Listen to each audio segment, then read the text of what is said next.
So una, gigilingin muna natin ng pino yung ating mga gagamiting carrots, onion at ng garlic.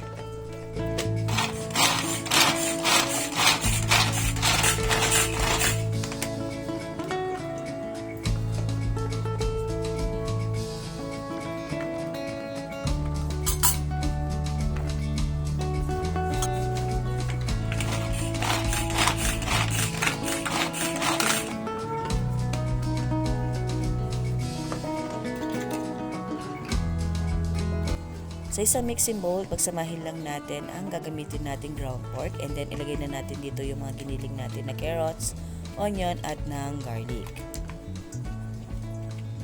And then timplahan na natin to ng seasoning granules or any pampalasa na nais ninyo at ng paminta. Maglalagay na rin tayo dito ng chopped spring onion. At para mas malasa, maglagay na rin tayo dito ng oyster sauce at ng sesame oil. And then mix lang natin until mag-well combine lahat ng ating mga sangkap. Once okay na yung ating mixture ay pwede na tayong mag-assemble ng ating dumplings lasagna. So gagamit tayo dito ng baking pan na heat proof or pwede sa steamer. Then gagamit tayo dito ng molo wrappers, any size ang pwede nyo gamitin dito. At maglagay na tayo ng first layer ng ating molo wrappers.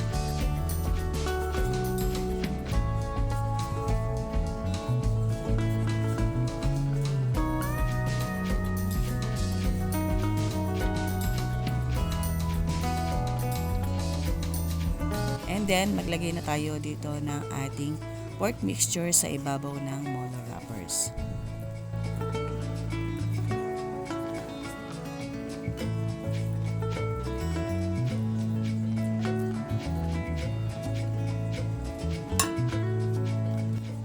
And then sunod, maglalagay tayo ng another layer ng molo wrapper sa ibabaw ng ating pork mixture.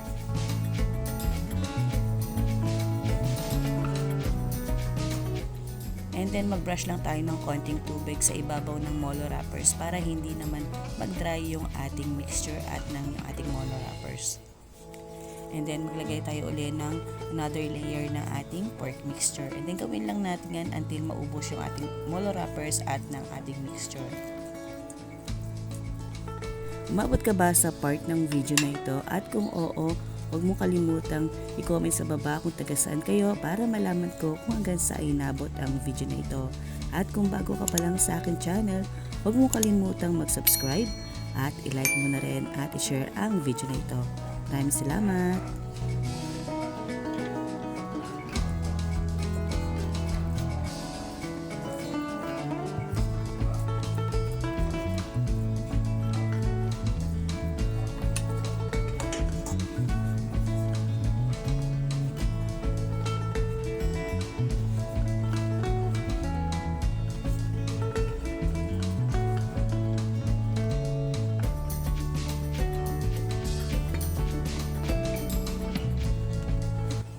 So once okay na, pwede na natin i-steam. Make sure lang na kumukulo na yung tubig ng ating steamer bago natin to ilagay.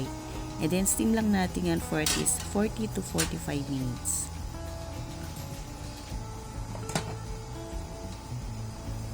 So gawin naman natin yung ating sauce. Kailangan lang natin dito ng toyo or soy sauce at ng calamansi juice. And then mix lang natin until mag-well combine at i-set aside lang natin yan.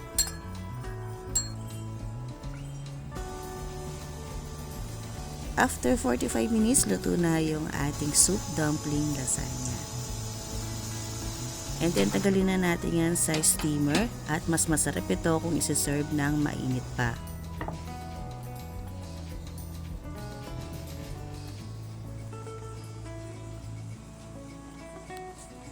At bago naman to i-serve para mas masarap, ay ilagay na natin yung ating soy sauce mixture.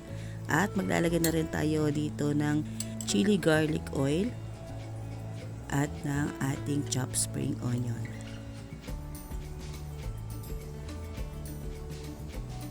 And that's it. Iserve na yan habang mainit pa at masaya pagsaluhan ng buong pamilya o ng buong barkada. I hope nagustuhan niyo po ang recipe na na-share ko today. This is Mommy Jocelyn. Maraming salamat po at ingat palagi. Bye! Subscribe, like, and share.